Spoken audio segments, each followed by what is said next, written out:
Nossa fracção atrás de lante tá, por exemplo, nós aí que ponto do passado diretor de DOA, que está assuma como ester para atualizar manutenção de batura carretera na Jaruba, diretor aí compartilhou com o parlamento assuma tá algo de 350 milhões de florim, nós não está pressupostar nem cerca de nada de sei, também atrás de lante tá que o governo tá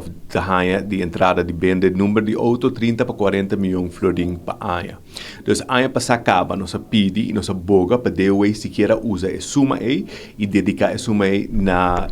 manutenção de carretera na nossa waka sei também onde pergunta como tinta como priorizar que caminha não vai asfaltar então nós espera que o hospital instalação médico tu toma primeiro lugar depois escola e casa anciano não so que nós aqui um colega transilante que caminha bani sede de map tá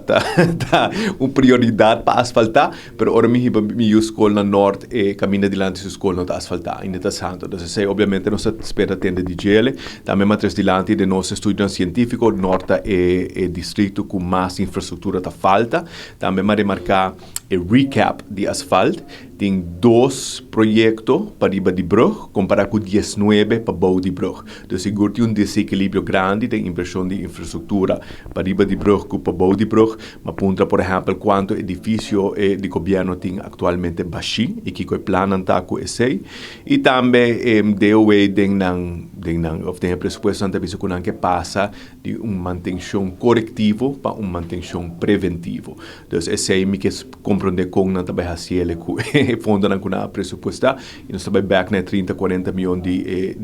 venda de número de auto sei de maneira para não possível para não que haja sei outra pergunta da riba Airways ZI ano passado nós aprovado 16 milhões para 3 Air Raiders não começar a melhorar e rolou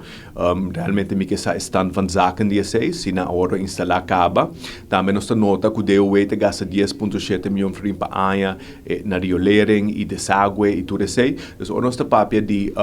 privatizar Airways ZI com o gasto e gosta de não conectar com outros como que é visão de como esse lo sucede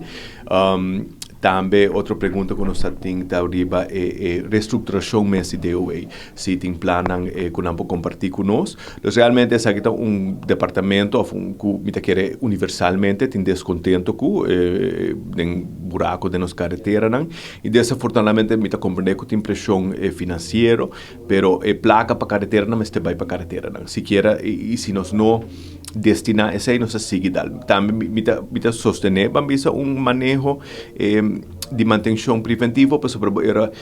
mais digno para esse suceder quando nós temos parlamentário cada um também no moção para ajudar